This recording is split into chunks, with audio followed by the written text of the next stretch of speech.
자, 그래서 여기 신화에 보시면은 이런 식으로 그림이 나와 있는데, 요쪽에서 보자. 요 그림이 여기 보이시죠? 네.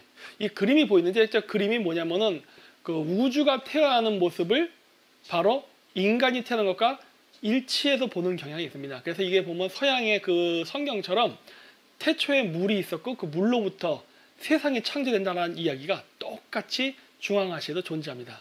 그래서 한번 읽어볼게요. 그래서 위에서부터 하나씩 읽어보겠습니다. 그 옛날 대평원에 살던 유목민들은 하나님을 탱그리로 믿었다. 이들이 믿던 종교는 탱그리 사상이라고 알려져 있다. 탱그리는 만물의 영혼을 만들고 모든 생명에 숨을 불어넣은 최고의 신이라 불렸다. 그러나 탱그리가 태어났을 때는 우주에는 어두운 안개와 성난 바다만 존재했다. 똑같죠? 네. 최초의 물만 존재했다는 얘기는 똑같습니다. 이 고대 탱그리 사상이 제가 봤을 때는 기독교에 지대한 영향을 끼쳤어요. 왜냐면 기독교에 나오는 웬만한 교리가요, 거의 중앙아시아 샤머니즘에서 다 나갔을 거라고 좀 봅니다. 왜냐? 너무나 똑같은 게 많아요. 그건 앞으로 차차 알게 될 건데, 그 창세기 쪽도 거의 대동소이하다는 겁니다. 그래서 우리의 조상인 고대 투르크인의 전설에 의하면 이 세상은 바다로부터 창조되었다. 이렇게 하늘도 땅도 없는 무한한 바다만 펼쳐져 있었다.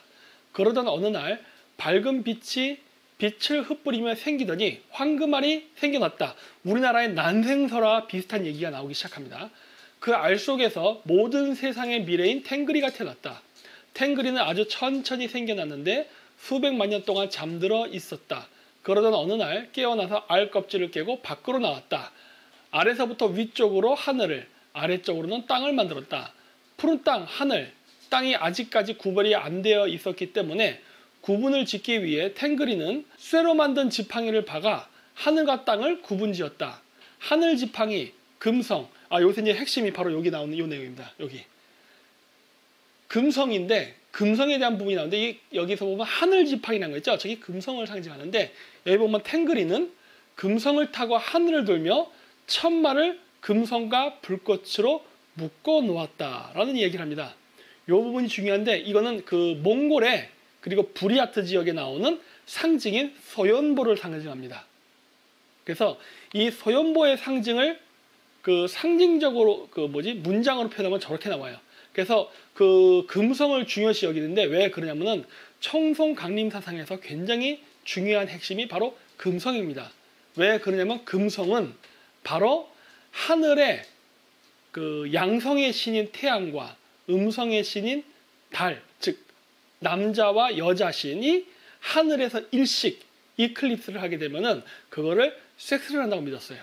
그렇게 해서 이제 그 일식이 끝나고 나면은 통상적으로 우리가 태양을 양으로 보잖아요. 근데 그 고대 신화에서는요, 태양이 여성으로 묘사됩니다.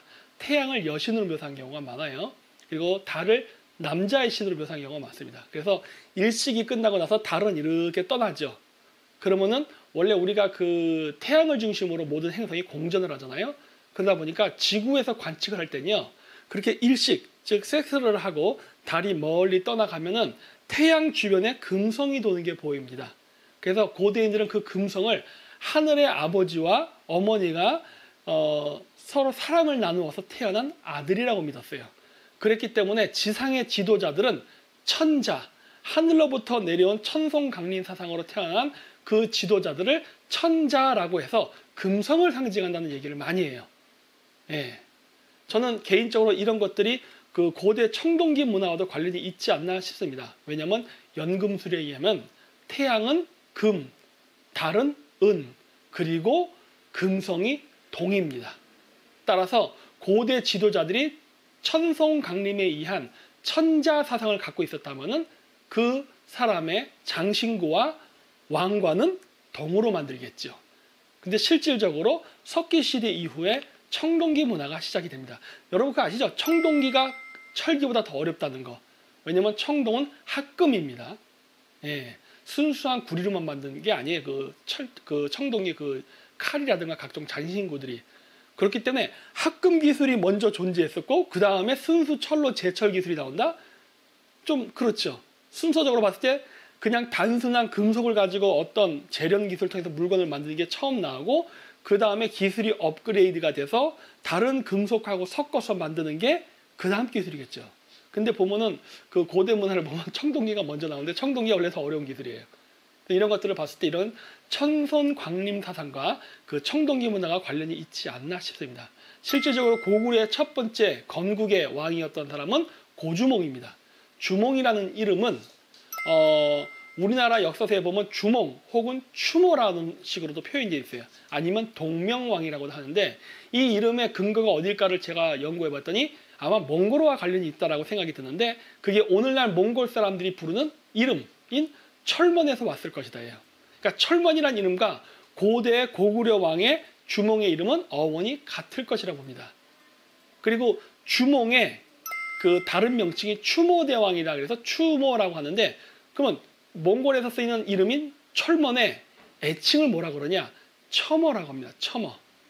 그러니까 주몽, 철먼, 추모, 첨어라는 식으로 발음도 비슷하다는 거예요. 근데 거기서 또 하나에 있는 게 뭐냐? 우리나라에는 동명왕이라고 부른단 말이에요. 그럼 이 동명은 무엇일까요? 물론 그거는 천호장을 상징하는 투만이라는 말에서 온 것 같습니다. 하지만 거기 우리나라 한자는 동력동자에다가 밝은 그 명자를 쓴 걸로 봤을 때는 아마도 이것은 금성을 상징할 겁니다. 동쪽의 밝은 별, 금성. 왜냐? 몽골 이름의 철번은 바로 한국어의 금성입니다. 따라서 우리나라 비문에 나오는 주몽, 추모, 동명이라는 이름을 그 어떤 의미라든가 의미를 해석할 때 그게 몽골에서 현재 부르는 이름인 철명과 어원적 관계가 있다는 걸 알게 되면 금방 해석이 되죠. 또 신라의 수도도 원래 경주 말고도 금성이라는 이름으로도 불렸지 않습니까? 네, 그러니까 이런 여러 가지 그 요소로 봤을 때 고대인들, 즉 천손 강림 사상을 가진 지도자들에게 있어서 금성이 그만큼 중요한 별이었다는 걸 우리는 알 수가 있습니다.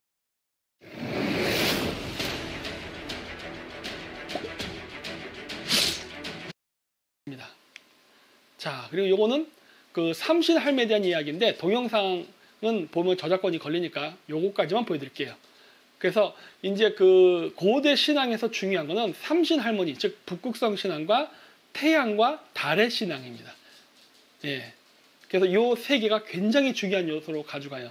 그래서 아마 이러한 사상이 나중에 그 기독교에서는 그 삼위일체 사상하고 깊은 관련성을 갖고 가게 된 게 아닌가라고 생각을 합니다. 그건 제가 나중에 차차 그 천문학과 종교의 관계를 설명할 때 요건 하도록 하고 오늘은 패스하도록 하겠습니다. 요거는 뭐냐면 그 연결돼서 이제 나오는 건데, 자 이제 하늘이 우주가 창조가 되고 그 다음에 이제 하늘과 땅이 구별이 돼서 소위 지구, 이 세상이라는 게 만들어졌을 때 나오는 그 다음 신화 이야기예요. 근데 그 다음 신화 이야기에 보면 어떤 식으로 나오느냐, 여기 보면 하늘과 땅을 구분하여 각자의 역할을 하게 만든 다음 탱그리는 후손들을 번영시키기 위해 스스로의 몸을 분열하여 수컷과 암컷으로 분리했다. 마치 중국에 나오는 반고의 신화처럼 자신의 목이 찢어지면서 세상을 창조한다는 이야기가 나옵니다. 사실 그 중국 신화에 나오는 반고도 중국인이 아니에요. 중앙아시아인입니다. 그렇기 때문에 이렇게 그 우주를 창조하고 지구를 창조할 때 신이 자신의 몸을 찢어서 창조된다는 이야기는 일맥상통하게 연결되어 있는 걸 알 수 있죠. 이건 바이킹 신화에서도 마찬가지로 나타난 일입니다. 자, 그래서 그렇게 됐고, 이때 분리된 여성 탱그리를 우마이 탱그리라고 한다. 우마이 탱그리는 수메르산의 구석에 수트콜, 우유 호수가 있는 하늘산 자락의 경사면에 살았다라고 하는데, 여기 그 우마이 탱그리라는 건, 탱그리라는 게 뭔지 아시죠? 하나님, 즉 신을 상징하는 겁니다. 우마이, 그게 어머니 혹은 아즈마이라는 말 있죠? 우리나라에 아줌마, 그 말하고 어원이 같은 것 같아요. 저 말을 쓰면 저게 바로 엄마. 요거 보이시죠? 요거. 제가 탱그리 우마이라고 써놨는데 우마이 탱그리라는 게 뭐냐면 바로 엄마예요. 엄마. 그러니까 여성의 그 신을 이야기하는 건데, 그 우마이 탱그리는 수메르산의 수트골, 그 우유 호수가 있는 하늘산 자락 경사면에 살았다는 이야기를 하는데, 수메르산은요, 이 수메르라는 이름이 나옵니다. 독특하게. 근데 이 수메르라는 이름은 메소포타미아 문명에 있는 수메르를 얘기하는 게 아니라, 여기서의 수메르는 오늘날 카자흐스탄과 중국 국경에 있는 한탱그리라는 산입니다. 한탱그리. 그래서 이 수메르라는 이름은요, 여러 군데 있어요. 제가 생각했을 때 가장 오래된 수메르산이라는 이름은 그 인도랑 중국 국경에 있는 카일라스 산이라고 있습니다. 인터넷 검색하면 나와요. 그 신성한 산이라고 해서 불교에서는 보통 수미산이라고 묘사하는 데인데 이 수미산이란 이름이 수메르산의 한자 표기일 것입니다. 그게 그리고 아마 가장 오래된 수메르산의 기원일 것이라고 봐요. 왜냐? 여러 그 주변의 종교를 보면은 카일라스산, 즉 수미산을 신성하게 여깁니다. 이건 불교만 그런 게 아니에요. 자이나교, 마니교, 힌두교 등등의 종교에서도 보면 다 카일라스산을 신성시 여기는 걸 알 수가 있어요. 자, 그런데 제가 왜 수미산을 수메르산이라고 생각하느냐? 그것은 한자 표기를 할 때 알 발음이 안 되기 때문에 생략하는 현상 때문입니다. 예, 그래서 게세르한, 중앙아시아의 그 왕의 호칭입니다. 게세르한을 신라에서는 뭐라 불렀느냐? 르 발음이 안 되니까 거서간. 그리고 그 동북삼성, 중국의 동북삼성 있죠? 거기를 만주라고 부르잖아요. 근데 만주도 마찬가지로 원래 발음인 만주르, 르라는 발음이 있는데 르 발음이 안 되니까 르 빼고 만주 이런 식으로 부르거든요. 그래서 수미산이라는 건 원래 수메르산이라는 이름이었을 것 같은데 여기서 르 발음이 안 되니까 르 탈락하고 수미산이라는 식으로 해서 수메르산이라는 한자 표기가 나온 게 아닌가 추정됩니다. 따라서 가장 먼저 생긴 수메르산은 카일라스산 그거고 그 다음에 생긴 것이 지금 이 신화에서 나오는 한탱글이라는 산, 그 산을 수메르라고 부르는